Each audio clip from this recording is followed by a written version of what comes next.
Inilah Adam. Dia menghidapi penyakit gout. Cubalah Ural. Ia boleh membantu untuk mencegah pengkristalan asid urik dalam terapi gout. Ural, pengekali air kencing yang berkesan untuk gout. Assalamualaikum, anda sedang menonton Sekilas Fakta 25 Mac 2024 bersama saya, Saif Akmal.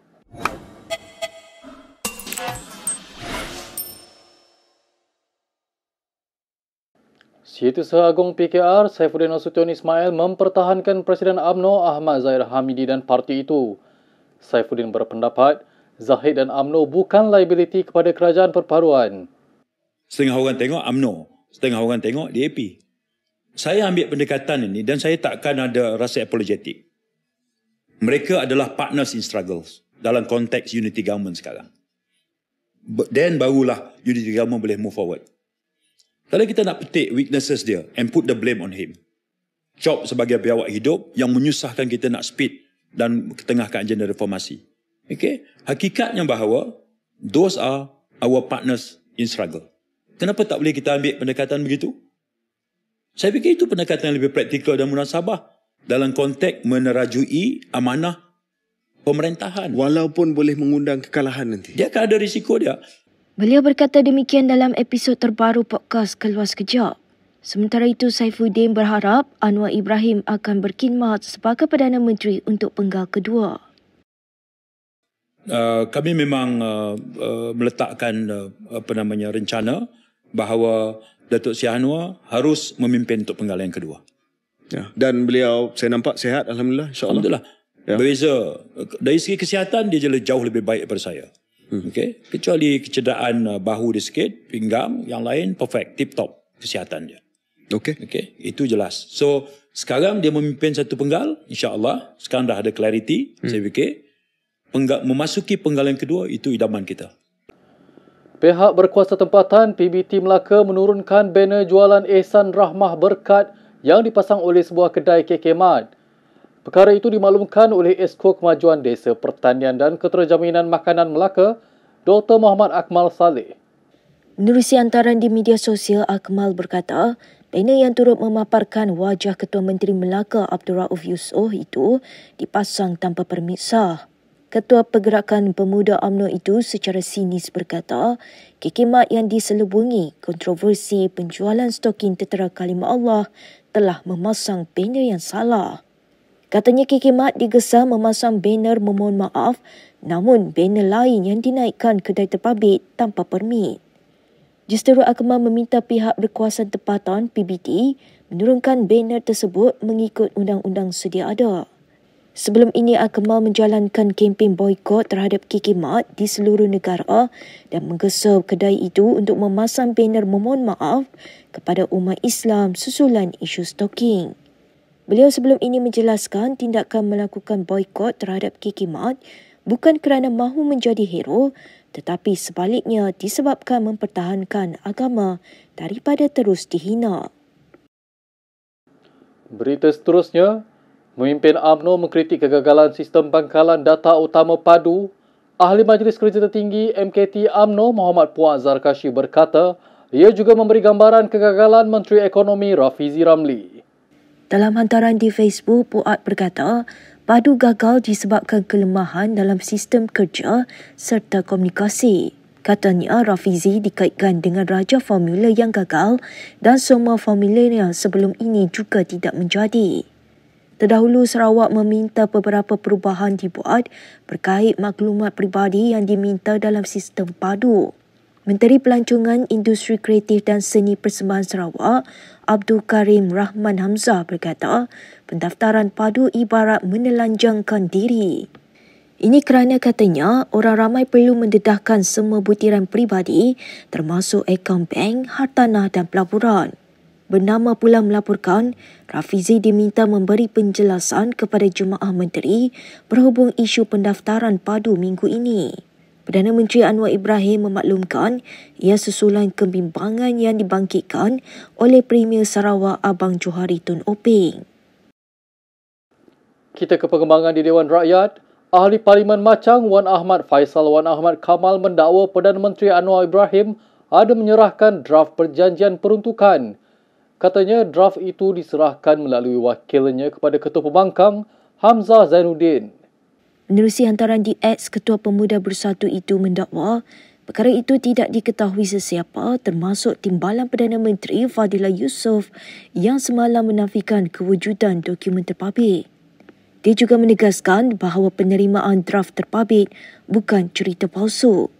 Wan Ahmad Faizal berkata demikian membalas hantaran Ahli Parlimen Sungai Petani Dr. Taufik Johari yang menyelar tindakan pembangkang mengeluarkan pelbagai kenyataan ketika rundingan sedang dijalankan. Semalam Fadilah berkata draft perjanjian yang dikatakan pembangkang itu tidak wujud. Fadilah yang diberi tanggungjawab berunding dengan pembangkang berhubung peruntukan Ahli Parlimen berkata beliau tiada menyerahkan sebarang draft seperti didakwa dalam pertemuan dengan Hamzah pada 19 Mac di Parlimen. Pada Khamis lepas, Hamzah mendedahkan di Dewan Rakyat bahawa pihaknya sudah menerima suatu draft dokumen yang memperincikan cadangan pemberian peruntukan daripada Fadilah. Menteri Komunikasi Fahmi Fazil menasihati Wan Ahmad Faizal supaya lebih berdiam diri susulan dakwaannya itu. Fahmi berkata dia telah membuat semakan dengan pejabat Perdana Menteri dan Ketua Setiausaha Politik namun tidak ada sebarang draft diberikan. Ya, saya tak pasti sama ada Ahli Parlimen Macang cetak draft dia sendiri.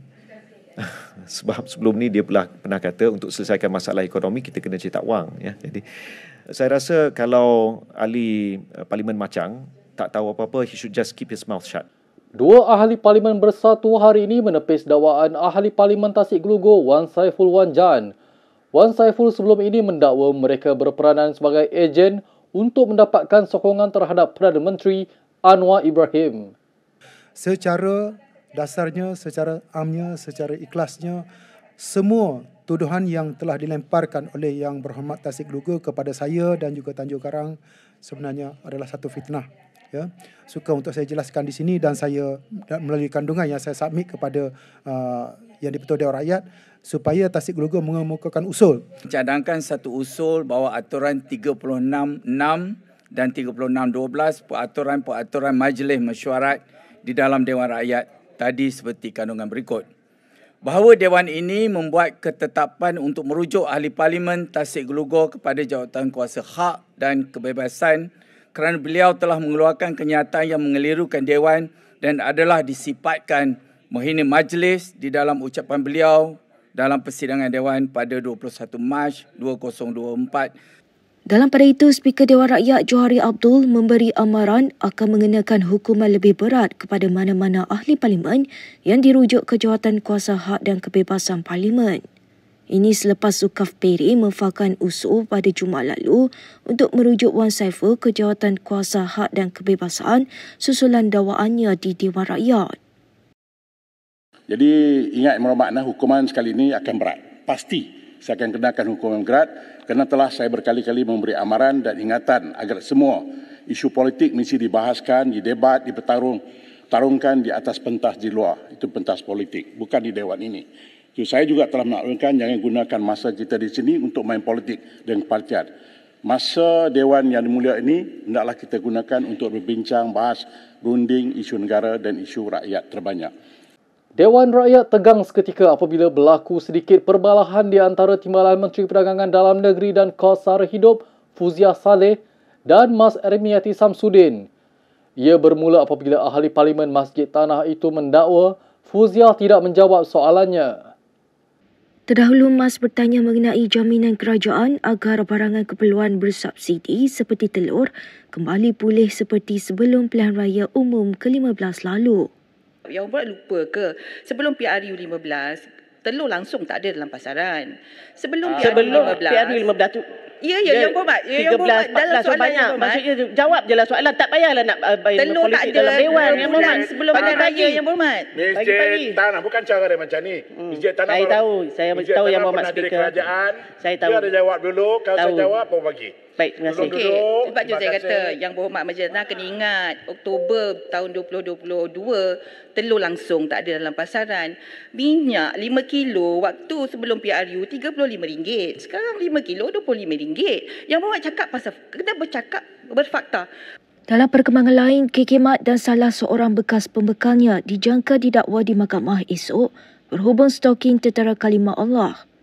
Malaysia kini difahamkan bahawa pertuduhan akan dikenakan terhadap 2 individu dari KK Mat dan 3 daripada pembekal Zin Jianqiang Sendian Berhad.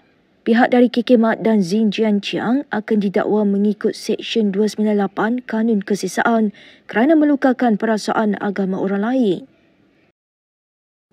Berikut beberapa lagi ringkasan berita untuk hari ini.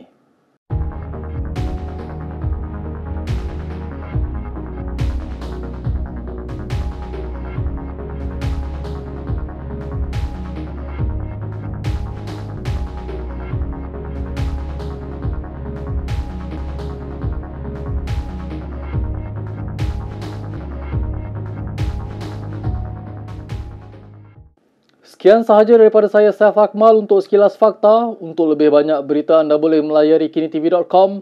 Anda juga boleh mengikuti kami di Instagram, Twitter, YouTube dan Facebook. Salam hormat dan jumpa lagi.